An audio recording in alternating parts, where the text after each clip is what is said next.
gonna have each of the alums, your name, what year you graduated from Milken, what you majored in or are majoring in at Tulane, and if you have graduated already, what you are up to now. So why don't we start, we'll go alphabetically to start and start with Alexandra. Okay, hi everyone. Also to like any seniors at Milken, my brother's Griffin Shamish, so you might know him. So I graduated Milken 2015, and I started Tulane right after. I actually, so I majored in philosophy, and I actually graduated in 3 years, and I did a +1 program where I got my master's in philosophy as well. So I graduated 2018 with my bachelor's and then 2019 with my master's in philosophy. Currently, I have been babysitting and tutoring while studying for the LSAT, and I'm in the process of applying to law school, and I'm supposed to take the LSAT in June. So very exciting. And then Ariel or Ariel, I'm not sure which one it is. If you want to unmute yourself. I can actually unmute you too. I unmuted you. Oh. There you go. Okay. Sorry, I don't really use Zoom. No problem. Okay. So yeah, my name's Ariel. I graduated Milken in 2013. I also did a 4+1, not a 3+1. Took me full 4 years. In anthropology with a specialization in physical anthropology. And then since then, I've done a couple of digs, and then I'm currently working as an archaeologist in North Dakota. So, yeah. That's awesome. Okay. Next is going to be Cory. Hi guys, I'm Cory. I graduated from Milken in 2012. And I graduated from Tulane in 2018, actually. And I majored in psychology, and I'm currently working in clinical psychology research at the University of Michigan. Very cool. And then Dara. Hi. I graduated Milken 10 years ago, 2010. Graduated Tulane in 2014, where I double majored in communications and anthropology. And now I am a talent agent here in LA at Innovative Artists. Very cool. Okay. So I love the humanities majors. That's very exciting. And I guess the first question I'll ask, and you guys can feel free to jump in as you want to, is how, when you were choosing to go to Tulane, how did you decide Tulane was the place for you? Yeah, we'll make that the first part, and then I have follow-ups. I can start. So I was actually deciding between USC, Marshall, and UCSB and Tulane. I had actually visited New Orleans with my temple, like on a trip, and I loved the city. So when I went back to Tulane to visit as a senior with that mindset, I don't know, I just felt butterflies like when I was in the city, and I loved it so much, and I felt really comfortable at Tulane and at home. And I was also offered a scholarship to Tulane, so that was like a big factor in deciding there. And I also liked how Tulane you could switch between the schools, because I actually went in as business and I switched out to liberal arts. And I want to know more about that. I want to know why you thought business and changed your mind. So, I don't know, I took like an intro to business class at SMC when I was going into my junior year, like over the summer, and I really liked it and I was interested in it. And then when I went to Tulane, I started my first semester taking the business classes, and I took a philosophy class, just an intro, and I ended up falling in love with it.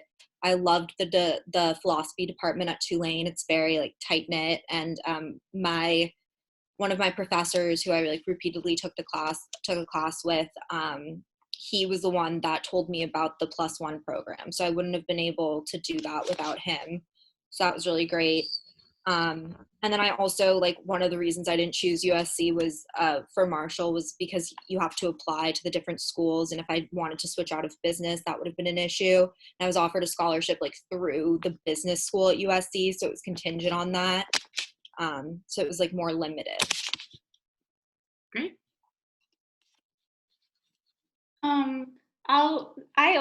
I started off as something else. Well, I chose Tulane because I really liked their, like they have like these 4+1 programs, and I started off as pre-med, and part of the requirement was to take liberal arts classes. They actually have a really great pre-med, like accelerated program where you automatically get into med school if you take these certain courses.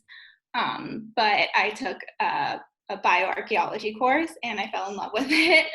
And so I ended up switching to that. But yeah, I mean, me and Alexandra, is that right? We both ended up doing a +1, and and they have really great programs like that. I know people who do that in public health, and so they have really great like easy transitions for after getting your bachelor's. They have a lot of great programs. For me, I actually, Tulane wasn't my top choice. Was deciding between Colorado College and Tulane. And I was fortunate enough to be able to visit both. And my brother was actually he was a senior my freshman year. And so he also attended Tulane. And it was just something like when I went and visited, like it was just kind of all the circumstances, everything was right. Like the weather was beautiful and everything. And I had a great time walking around the campus. And it just kind of like had like a little like magic to it that it's kind of cliche and silly, but so it was nice. Also like having the support there with my brother, and also a scholarship did also contribute to the reason why I went to Tulane as well. So it all kind of worked out. And then Dara. And then similar situation for me with Cory. I didn't know anything about Tulane. The only reason I applied honestly was a free application. And I went up to the booth at one of those college fairs with one of my best friends because he wanted to look at the architecture program, which they have a great architecture program. And he was like, "Oh, you come with me." So I just went up to the booth. I thought it was a pretty campus from the pictures. It was a free application at the time. I'm not sure if it is now. Still is. So it was okay, great. So it was the first school I got into. They were sending me email after email being like, come visit. And so finally I was like, okay, why not?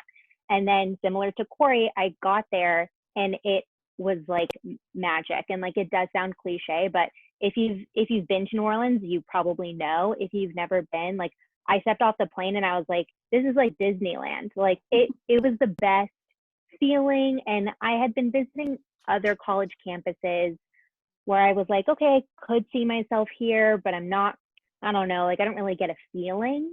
And when I was at Tulane, I got that feeling, which I know is difficult when you're not able to visit, but the city of New Orleans really sold me on it. And then when I was walking around, something that I really liked was that the docents, like the people who were giving me my tour, they were saying hey to all their friends as they were walking around.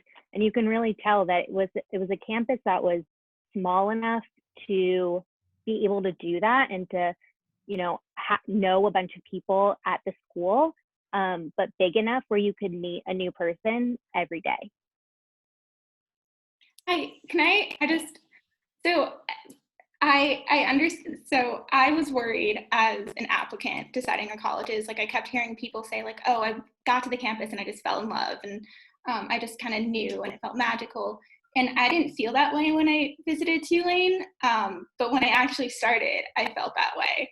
So for people who did get to visit and, if you're like thinking about colleges right now and you visited some place and maybe you didn't get that magic feeling, that's okay too. And I know I was personally really, really worried about that because New Orleans is such a special city and it's a place where you fall in love with. For me, it took a minute to fall in love, but I did. And yeah. Yeah, and I think actually all of these juniors potentially have been to New Orleans because of the 11th grade trip. The TUL is to New Orleans. So and they visit the campus. So in some ways they kind of have had that introduction to what New Orleans is like and what the campus is like, even though the campus was only about an hour of their time in New Orleans. But I do think it's important to talk about the relationship between the college and the city, and how it kind of fuels your life on campus, but also outside of campus and potentially after graduation. Obviously, none of you guys stuck around for too long, although graduate school, I think, is a great endorsement for your experience there and your love of the city. But if you can talk a little bit about New Orleans and what it's like to be a young adult there. It's amazing. It's the most fun place ever. Yeah, I personally am very into the music scene. You guys probably can't see it, but I'm wearing a Grateful Dead t-shirt right now. And one of the things that New Orleans just has every night of the week is live music. So you can just go wherever and you'll hear good music. And then also one of the things that's really great about New Orleans is I had the best 4 years of food I've ever experienced in my life. It was all delicious. You basically throw a rock and you'll hit a place that has amazing food. And you just like you have so many opportunities to see like the culture of the city. Like there are a bunch of festivals throughout the year. There's like Po' Boy Fest, Jazz Fest is huge. I'd highly recommend that. There's just so much to do. And like, it's not a particularly large city, but there's like infinite possibilities of things that you can find to do there. For me, so I did a program that was before school started, like a week before or something, and it was with the Tulane Hillel, and they took us around the city and showed us a bunch of cool spots. And we went on like a swamp tour and stuff, so that was really fun. And I highly recommend doing that if they have that option this year. It's like a bunch of different programs. For me, the city did not play a big role my first year as much, I would say, because I didn't really have like the confidence to explore it or know people with cars. And then as I joined a sorority and got older and I had more friends with cars, I definitely explored the city more. And also Tulane's in a really central location. So there's a streetcar that you can take down to all the way to the French Quarter. And there are like so many festivals, like you said, and there's always something to do. Like there's always specials at restaurants or happy hours, and Tulane has just like a lot of great stuff around it, so you don't even really need a car there, which is great. Yeah. I think also something that's unique about Tulane is that there's a required community service aspect. And I think that helps connect Tulane to the city. I think maybe not ever since Katrina, but I think that played a big part in the required community service aspect. And not a lot of colleges have that, I think. So that was great. I had a car my senior year, but similarly, I didn't need one. Or you make friends, and I joined a sorority as well with the older girls who have cars. So it's easy to get around that way. But Tulane is also pretty walkable, and New Orleans, I think as a city, is walkable. There's a lot of restaurants and shopping and bars and everything like that very close to campus. So if you don't have a car like I didn't my first 3 years, it was totally fine. I also went to school before Uber existed, so I took a lot of cabs. But now that Uber exists, it's like the easiest thing ever. And like Cory said, it's not that big of a city. It's not very spread out. So it's really easy. Everything is 20 minutes or less in a car to get around, or it's really walkable. Yeah, my friends and I, probably not the safest thing. I don't suggest it, but after like the Mardi Gras parades, we could even walk back to campus from the French Quarter. I think it's only like 3.5, 4 miles or so. I ended up working at a clothing store on Magazine Street, which is one of the shopping areas, and I worked at a bar there, if anyone knows Cooter Brown's. Highly recommended if anybody's going there. Great place to work, plus free shift meal and a free shift drink once you're old enough. And that was great. I highly suggest it. I have other friends who also worked in the food service industry or retail, whatever it was.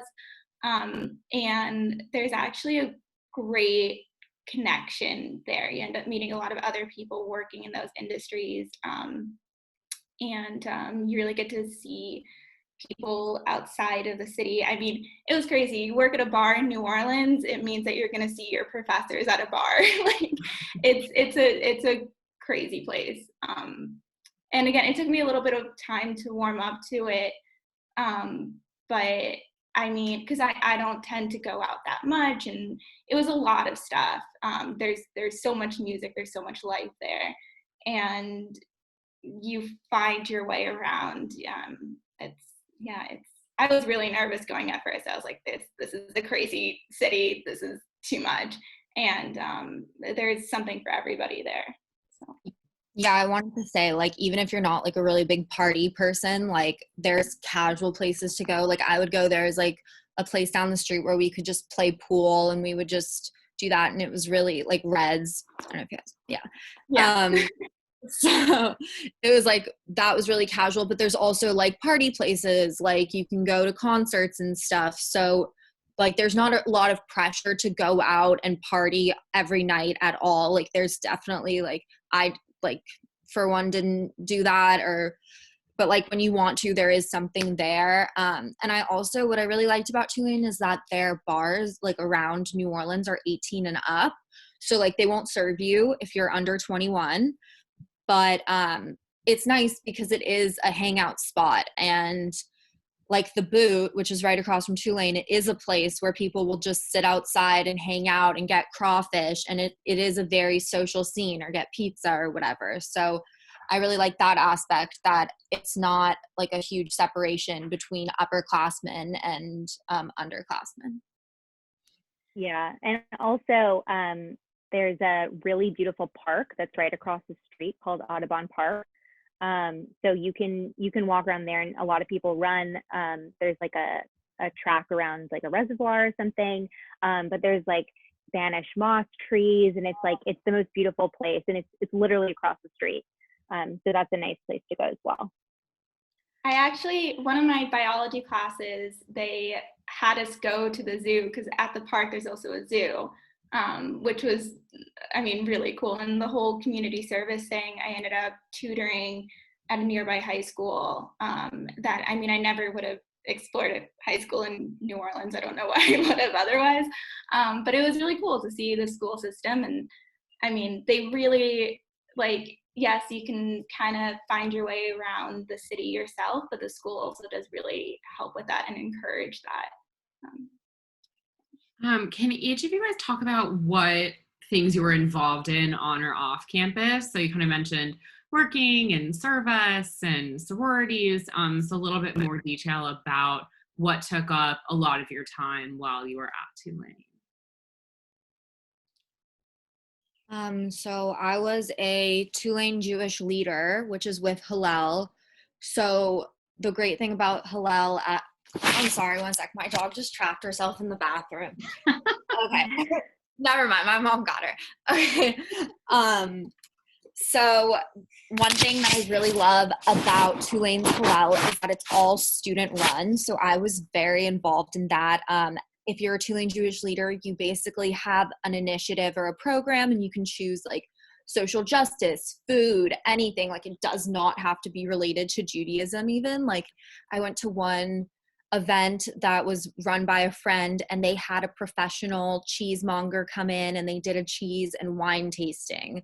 So, and they told you about all the different pairings, and that was all paid for by Hillel and run by students.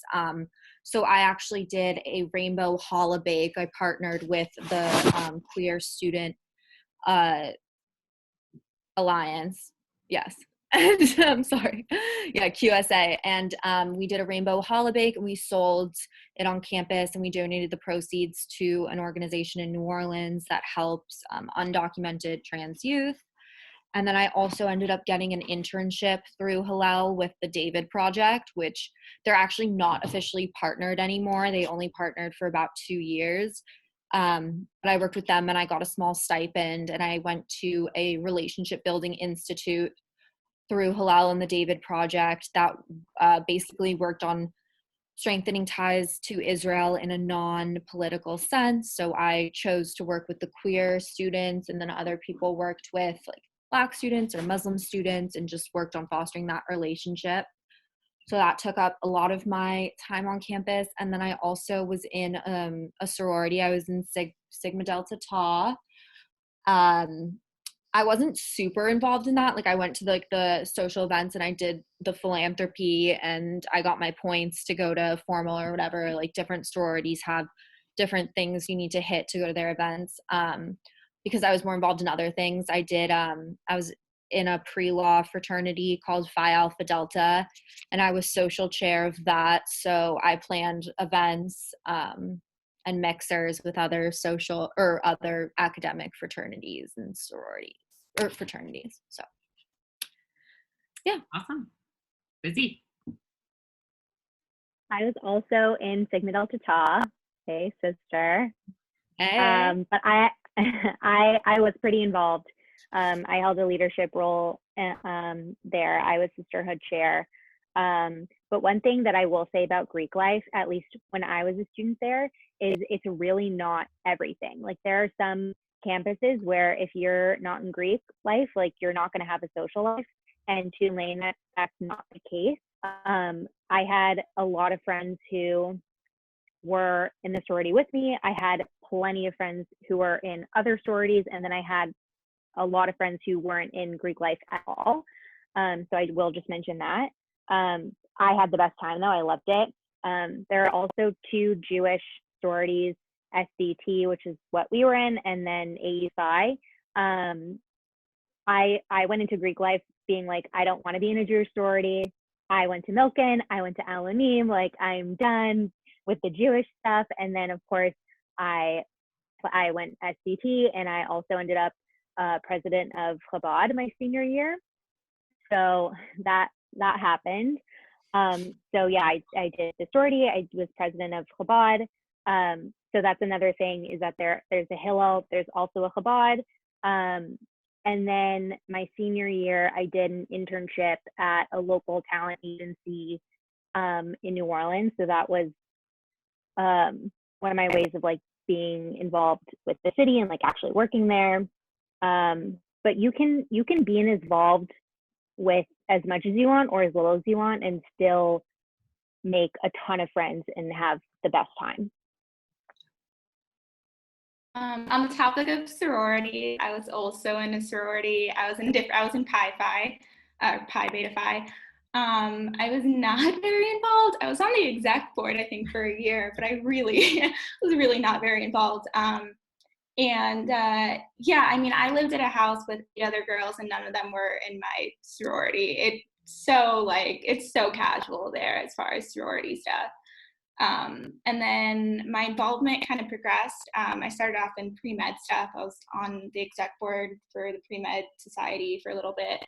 And then I worked in the organic chemistry lab for a little bit. And then I found physical anthropology. And something that not a lot of people know is that Tulane has an ancient Egyptian mummy on campus, which I highly recommend you go check out. And I got really involved with doing physical anthro, which I know is not for everybody, but they have a ton of bones, remains and stuff on campus. You won't like stumble upon it yourself, I promise. But I got to do a lot of that, which was, I mean, it was amazing. I was fortunate enough that once I graduated, a professor of mine, my advisor, undergrad and graduate, let me tag along on a dig in Peru, which is the largest child sacrifice site known. Yeah, you kind of put your foot in the door in as many places, you know, that like whatever you're interested in. Like I thought I was interested in chemistry. I tried that, didn't really like it. Found this thing that I really liked and managed to go from helping them organize things in the supply room to going to Peru. So yeah. For my time at Tulane, I was actually older than most of the students, and so I kind of did stuff throughout the city. Like I joined like rec leagues, and so I also had a couple jobs on campus, working at Riley, the student gym. I also worked for the ticket office. Um, go to Tulane athletic events. They're fun. Yeah, I just kind of met people around the city because I was able to explore it a little bit. Two things that relate to the academic side that I did is I got involved in a research lab in psychology, and that's kind of what I do now professionally.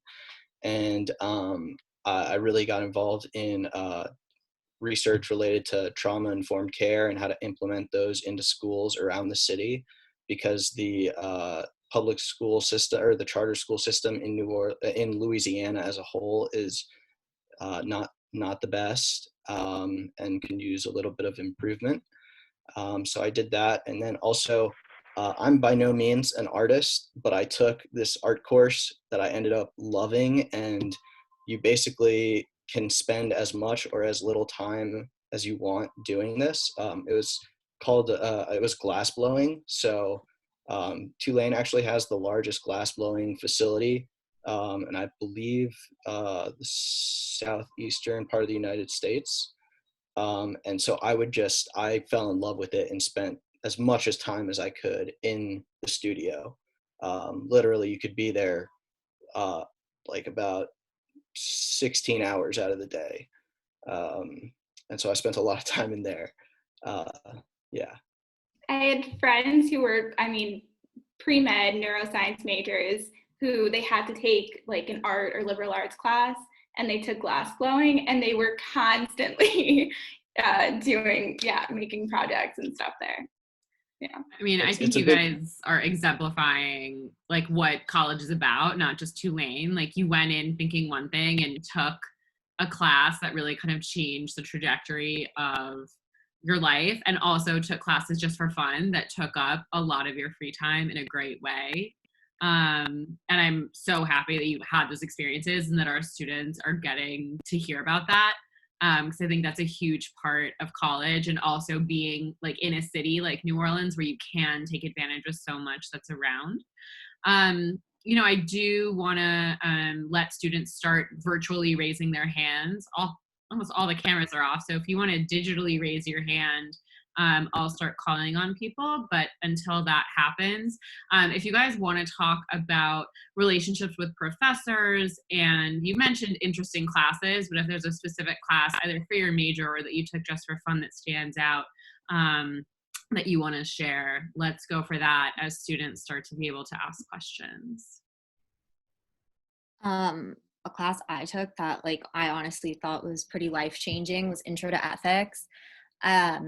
Is one of my philosophy classes, and I ended up like there's specific philosophy tracks you can do, like morality and law and stuff like that. I didn't do a specific track, but I focused most of my classes on norms and ethics. And in this class, my teacher realized that a lot of us were on the more liberal side, so he would bring in really controversial people. Like he brought in a guy that we were talking about gun rights and the right to bear arms, and he brought in an ex-police officer that actually like was carrying on campus, which he wasn't technically allowed to, but like he was totally pro-gun, and his reasoning was so different than anyone could come up with in the class, and it was valid, it made sense. So it really changed my perspective on a few things that I don't think I would have gotten exposure to otherwise. Great. Yeah, I don't know where else you can go and get a firsthand look at an ancient Egyptian mummy as, like an 18-year-old. The class that I took that really changed my mind, I took Intro to Forensic Anthropology Bioarchaeology of Mummies. And the very first day, the professor hands around a bag with like ancient Egyptian linen to have you smell it. I know this is not for everybody, and I know I sound super creepy, but it was really, really cool. And I mean, I got to like work on this case, like help inventory. I don't want to get into too many gruesome details, but yeah, I mean, again, and I also, I got to, I was invited by this professor to go on this dig in Peru. And that was, I mean, I had my first like real world job interview while staying in an unfinished apartment in the Highlands, and went straight from Peru to North Dakota, start working as an archaeologist. And it would never have happened without going to Tulane. It's given me, I mean, so many things liberal arts, it's about who you know, and my professors really helped set me up with other people and other professionals, and got to, they're really helpful. They want you to succeed. Yeah, on the topic of your professors, like just as an example, I still today have a group chat with 2 other students and one of my professors, and we talk almost every day. We did a Zoom chat during the quarantine. Like, you make relationships with your professors, and that's something that I was really looking for coming from Milken, where you have such close relationships with your teachers and you're in classrooms that are small enough where everyone knows your name. That's really the same at Tulane. Like, they cap their classes. Some of the bigger classes would be like if you're taking a freshman intro type of class, or like a really popular one, but most of them, the number is limited, and so the professors will know your name.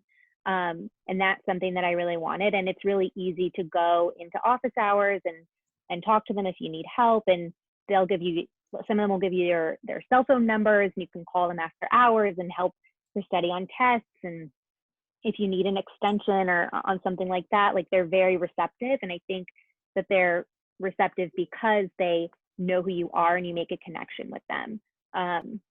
So that's something that I loved about Tulane, especially coming from Milken. Yeah, I had a number of professors that I was able to develop relationships with.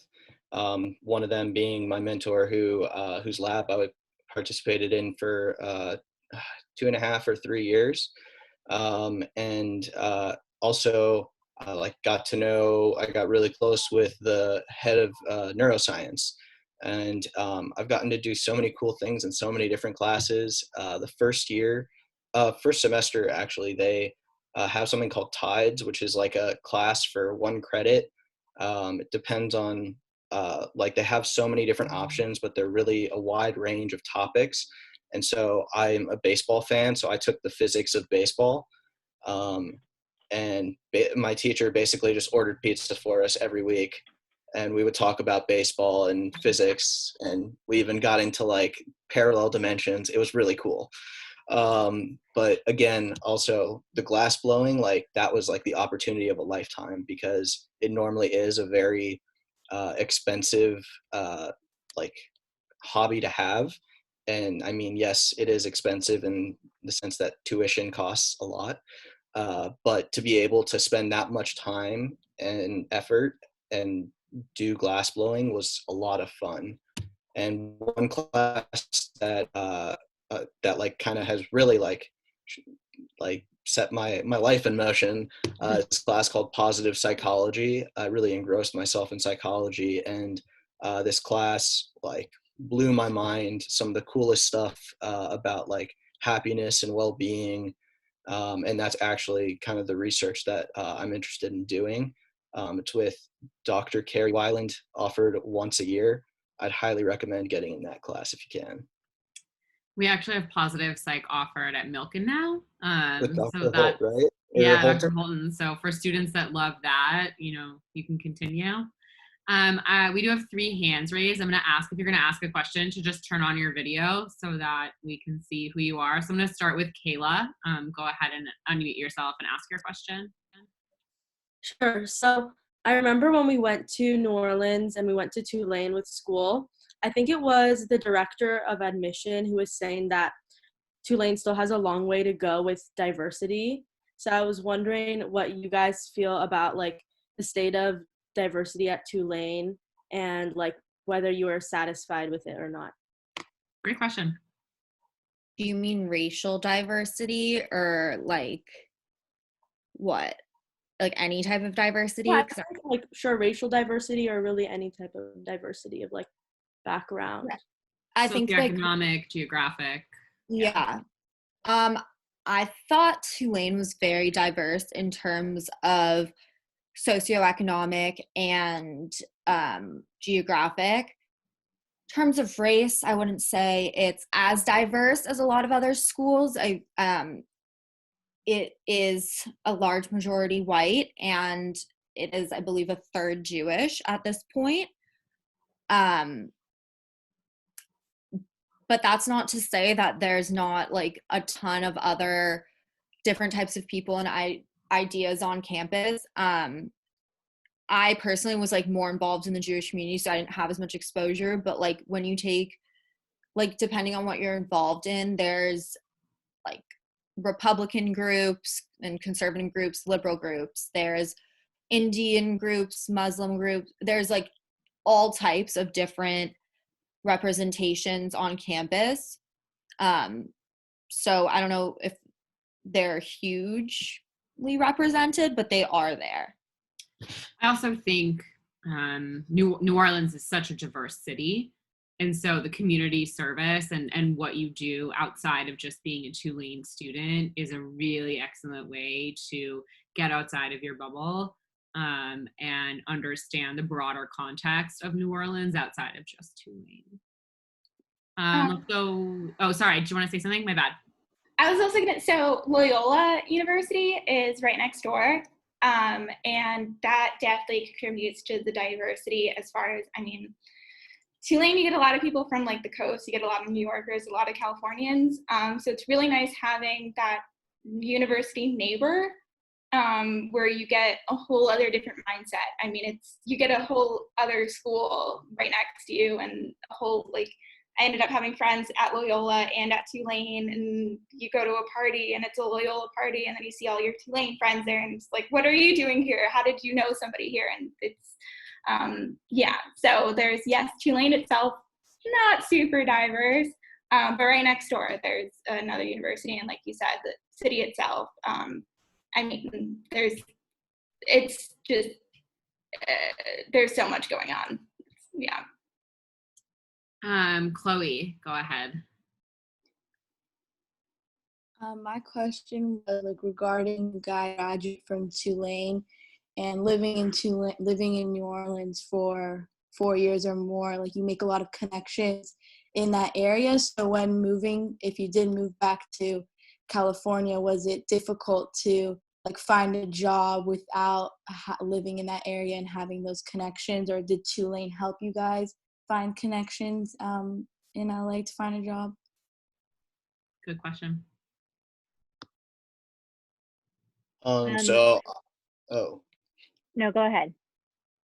So I have the job. I got the job immediately after I graduated, and it was really helpful, like being involved in psychology research, to be able to have and getting to know the rest of the psychology faculty. I had multiple people write me like phenomenal letters of recommendation. And honestly, I kind of felt underqualified for the job that I have right now, but I love what I do and it's going great. So yeah, I definitely I also got to know some people at the student affairs, and they were also like always wanting to help me like improve on the things that I was doing and wanting me to be successful. I would definitely had like a lot of people in my corner, basically just being supportive and doing whatever they can to help me. I hope that answers your question. And Dara, you were going to say, because you're back in LA, right? Yeah. So one of the advantages, I mean, if you want to live in LA after school, one of the things I would recommend, which is what I did, is when you're home for the summer, if you do come home for the summer, is to take internships. So that will help you kind of build your foundation in LA while you're in school. But Tulane did do a bunch of career fairs and types of things like that. So I, like I said, I double majored communications and anthropology, and they did like a communications, or it was like I forget what it was called, but it was some type of like Hollywood Tulane seminar or whatever. And they flew people in who are in the entertainment industry who has some type of connection to Tulane. Either they graduated or they have a son or a daughter who goes there. And those people, you were able to talk to them, and they were really open to helping as well. And I still now work with some of the people who came to that seminar when I was a student. And the other thing I will say, at least for me personally, like I loved the school so much that I would be willing to help anyone who reached out to me. Like I think it has a pretty good alumni network in that sense. So like a girl just randomly reached out to me over LinkedIn recently. Had no idea who she was, but she was like, I went to Tulane, would love to chat, and she got a job. So I think that's helpful too, that people love Tulane so much that, at least me, like I would be willing to help anyone. I'm sure the other alumni would as well. And I think that's evidenced by you guys are here. So you're Milken alumni helping Milken alums the same way you would a Tulane alum. So it's about those connections that you build and putting yourself out there. All right, Noah, we have a lot of questions now. So Noah, you're up. So I remember one of you mentioned obviously that getting a relationship with professors are very accessible, and that there's office hours and all that stuff. But I don't know if any of you can speak about this. If you're looking in the pre-med track, typically with the sciences, I hear that classes are much larger and it's much harder to actually get to know a professor. It's more through TAs and stuff like that. So can any one of you like touch on what that looks like in the chemistry type of aspect and all that? So I can definitely take that. I was on the accelerated pre-med track so you have to finish all your pre-med requirements before the first 2 years. Got up till I finished Orgo 1 and Physics 1, and then dropped Orgo 2 and Physics 2. I mean, like I said, I worked in the Orgo lab, which definitely helped build that connection. Honestly, they still learn your name. I don't know how. It's kind of terrifying in a weird way. Especially the intro biology professor, I would see her around on campus and she knew exactly who I was. And I was like, she'll know, like they know if you're not in class. It's great. It's terrifying. And, and they are so great about, having you go in for office hours. And that's really important too. I mean, these are classes where you're gonna have meltdowns and struggles, and they're the weeding out classes, but they know that. And if you go to office hours, they're there to help. I've gotten like extra credit by doing that. It was great. And your friends also will help too. I mean, organic chemistry was based off of a really hard curve. It's called a Z-score curve. And most schools, you end up becoming very competitive with your peers. But we used to study outside and like we would dance around while studying to just try to remember everything and pull tons of all-nighters together. I mean, I haven't been to another school, but I would say, I mean, going to Tulane, and hearing about other pre-med, trying to do pre-med at other places, it was fantastic. Do you mind just saying like how many people were typically in a class? I think the largest class was 150 people. That's across the board too. Yeah, that's going to be standard at a lot of schools. That's like intro classes. What was your smallest one in terms of like your pre-med requirements while you were doing them?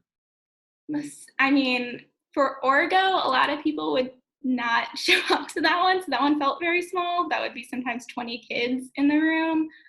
Physics was really small, and the labs are even smaller. So I think the physics lab was like 8, 10, or 10 people. Great. Yeah. Okay.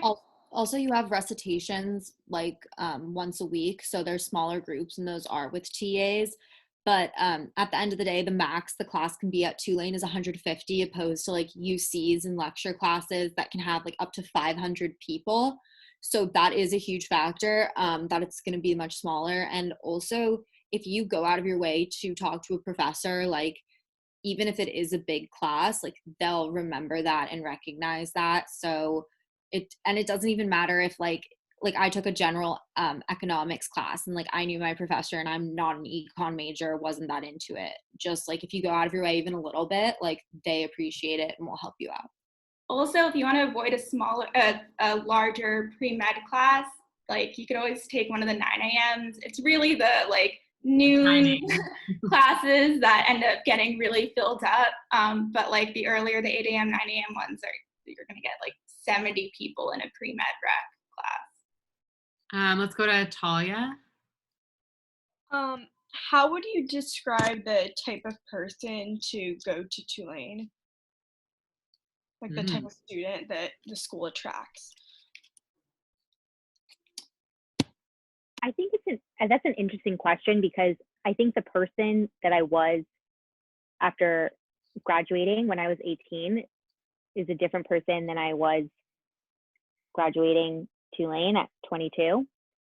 And I think someone mentioned this earlier, but it really is a place where there is something for everyone.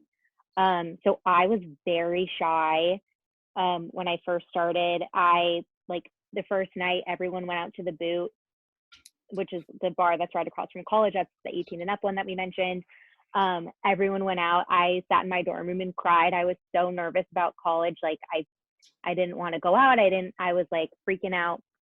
But then as you meet people and as you join different organizations and stuff like that, like for at least my personal experience, I really grew out of my shell.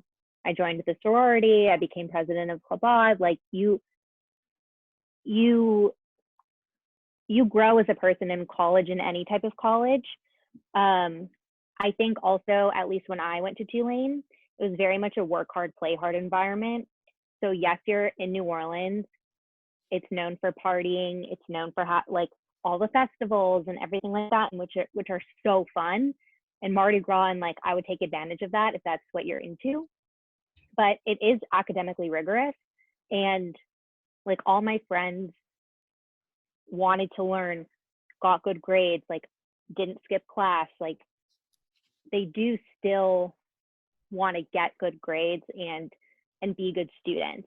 So I don't know if that answered your question, but I have to say that, like, I mean, the term weekend warriors, I don't know if you've heard of that, but like people will go to class, get 4.0 GPAs, pre-med, and then on the weekends, like they party all weekend and they're able to do that. I wouldn't say that's like necessarily the type of person Tulane attracts. There are those people there, but in general, which is hard to like do because it's so many different types of people, but very like self-driven and responsible, independent, and willing to try new things, like coming out of your shell and like willing to experience new things, because a lot of people aren't native to New Orleans that come there, and New Orleans is a completely different city than the rest of the world, like the rest of any other cities. Like, so you do have to be willing to be open-minded. So I think that's like some factors of Tulane students. Something that I was nervous about, and just hearing that question from a Milken student, is that there are a lot of Milken students who end up at Tulane. I mean, you could see how many of us there are now. And I was like, well, I don't want my college experience to be the same thing as my high school experience. And that was something I was really nervous about because I wanted to branch out. And it was totally different. I mean, yes, there are the people who go out, and then I'd have friends who, stay in and they watch football, and I got to do that kind of stuff. And again, kind of like working off campus helped a lot. And I think also the scholarships helps like attract people from different socioeconomic backgrounds too. But at the same time, it was really nice having the Milken connections. I remember reaching out as a freshman before I even started to Milken Alumni, advice on what dorms to pick and stuff like that. And it's really a great mix. You have kind of the California LA type that you can recognize, and then you have people, from everywhere, all different types. So we have 3 more hands raised. So I don't want to cut anyone off, but I do want to get to these. So Seth, go ahead. You can ask your question. Hi, so I was wondering about the athletics at Tulane and how school spirit like plays in that role. I think Cory worked at the stadium, so let's hear about that. Don't have high hopes for doing particularly well in athletics. But my job revolved around the athletics. So I went to a lot of games, like I was selling tickets and then would end up staying. What happens, football's kind of gotten better. But I noticed that what happens is it's usually like people go for the first half and it's either a blowout or not. And then people kind of leave. So in terms of like the spirit, like Tulanians cheer when they're doing well, but kind of look the other way when they're not. But still, like going to baseball games are so much fun. The stadium's right on campus, as is the football stadium. Everything's like on campus and right there. And so you can, when I was there, all Tulane ticket event or student events or athletic events were free to students. You just have to have your like student ID. So like you can always go. They had like giveaways and stuff. People would always go for that. I really enjoyed it. I like the tailgates. Yeah. And there's also sports in the city of New Orleans too. Yeah, the bar I worked at was a sports bar. The reason I worked there is because I don't watch sports, so it was easy to focus on working. But if you want sports, you got LSU, you got the Saints, yes. There's a lot. And then I'm going to do Candace and then Kayla. And then I have another one of these at 7. So Candace, go ahead. My question was actually about school spirit. So it was Great. All right, Kayla, you're up. I have like 2 quick questions, like feel free to answer either one. But one of them is like obviously the weather is really different. Like you hear about the humidity and like hurricanes and tornadoes and whatnot. So like did that pose any challenges? And also like maybe something that you didn't like about the school or something like you would have done differently? It didn't have challenges because we had hurricanes. Which meant that the streets were flooded so the professors couldn't drive to school, but we could walk to the bar or swim. No, but the campus got flooded sometimes. Just to make it quick, if you have rain boots, you're fine. You'll go in, you'll change when you get home. It's not a big deal. People will still go out unless it's like absolutely pouring, but for the most part, you just work around it. It's not a big deal. You can identify a freshman by who is the most soaking in class. I got to my very first college class soaking wet, and thankfully made a friend because they let me borrow their jacket so I could wipe off my desk because it was really wet, but always carry an umbrella. You never know when it's going to rain. Yeah, and the school's pretty safe. If there is a hurricane warning, if there is a situation where the school needs to evacuate, then they'll let you know, and they're really good about that. During my 4 years, there was only one time that they had to evacuate, and I was studying abroad at the time. And then in terms of the humidity, you get used to it, and you're disgusting, and your hair is disgusting, and you're sweaty and gross, but so is everyone else. So like it's totally fine. It doesn't get that cold. I personally would prefer humidity over the snow, but that's just me. Yeah, Los Angeles is very hot and dry. New Orleans is hot and humid, and then it'll rain on top of that. Oh, something I wish I did differently. If you're interested in studying abroad, Tulane is not great at communicating. Like, so for example, if you want to go to a certain place with a certain program, you have to take a language up to like level 20, 30 or something, and it might only be offered in the fall. So you really have to plan in advance if you think you want to study abroad and what language that you're going to be taking to do that, because there's different requirements. And I didn't know about it until, I mean, I didn't end up studying abroad because I wanted to graduate early anyways. But if I did, I would have been very limited with what programs I could have chosen. And I actually had a friend that went outside of Tulane because they didn't tell her about the language requirement, and she wasn't able to fulfill it. So she transferred out, went to American, and then transferred back in, like took a semester off, which you can't do if you have a scholarship. So something to consider. Also, I went to one thing Australia, and you don't need a language requirement for that. Just FYI. And it was great. One thing that I kind of wish I hadn't done at Tulane was join the Greek system. I did it for a year, and in retrospect, it was like a waste of time for me, at least, because of my interests and what it entailed. And I know we have to go soon, but like, you guys can feel free to reach out to me if you have any questions. That's what I was gonna say. There are a couple of kids that have additional questions. So Mr. Mancuda is gonna follow up with you guys, but if you're open to it, if current students, if you don't mind hearing from them and maybe answering questions via email or chatting one-on-one, I cannot thank you enough for your time and helping them learn about Tulane and your perspective. And students, I'm sure I'll see some of you in the Berkeley chat right now. So thank you guys so much, and hope you're staying safe. Good luck, everyone. Thanks, You're going to have an everyone. amazing time in college, wherever you go. Bye.